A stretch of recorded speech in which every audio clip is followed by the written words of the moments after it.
terus terang, dukun yang kayak dulu itu sudah mulai habis. Sekarang yang banyak dukun itu berkedok ustadz. Karena kalau dia melakukan sihirnya itu, orang udah nggak percaya lagi. Dia butuh, yang dibutuhkan masyarakat adalah orang yang pakai baju putih, yang mungkin berjenggot, yang mungkin pakai baju koko, yang mungkin ke masjid, yang kelihatan orang soleh, tapi sejatinya dia adalah pelaku sihir. Maka perlu berhati-hati.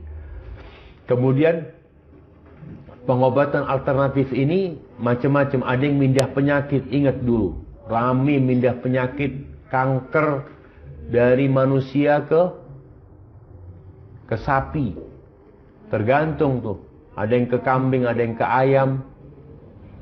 Maka hal itu termasuk sihir sebenarnya, maka kita perlu berhati-hati.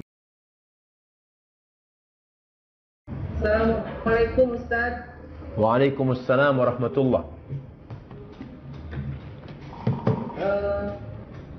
Bagaimana kalau kita sakit, kemudian berikhtiar berobat kepada seorang ustadz atau habib lewat pengobatan alternatif dengan air putih yang telah didoakan, apakah termasuk syirik, Ustaz? Barakallahu fiik ya. Ini pertanyaan yang menarik ya tentang ruqyah. Ini sebenarnya ruqyah, datang ke seorang ustadz, ke tabib, dia mengobatin dengan cara membaca Al-Fatihah atau apa di air lalu diminumkan.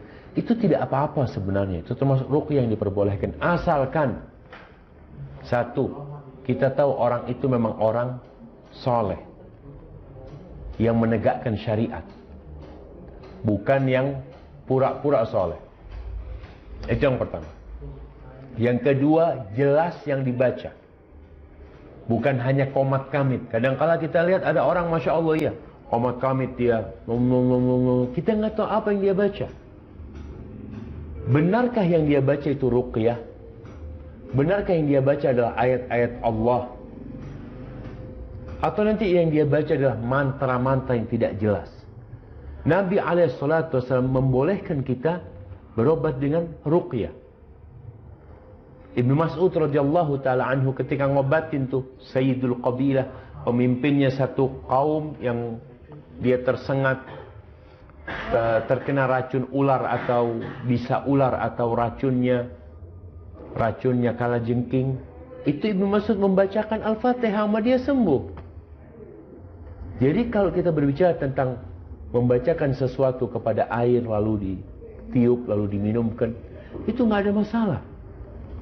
Tapi kita harus benar-benar yakin kalau orang ini bukan dukun. Karena terus terang, dukun yang kayak dulu itu sudah mulai habis. Sekarang yang banyak dukun itu berkedok ustadz. Karena kalau dia melakukan sihirnya itu, orang udah nggak percaya lagi.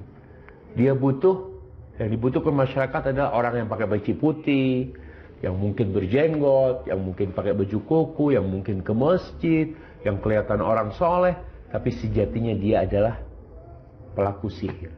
Maka perlu berhati-hati. Kemudian pengobatan alternatif ini macam-macam. Ada yang mindah penyakit. Ingat dulu, Rami mindah penyakit kanker dari manusia ke sapi. Tergantung tuh. Ada yang ke kambing, ada yang ke ayam. Maka hal itu termasuk sihir sebenarnya, maka kita perlu berhati-hati. Barakallahu fiik. Nah.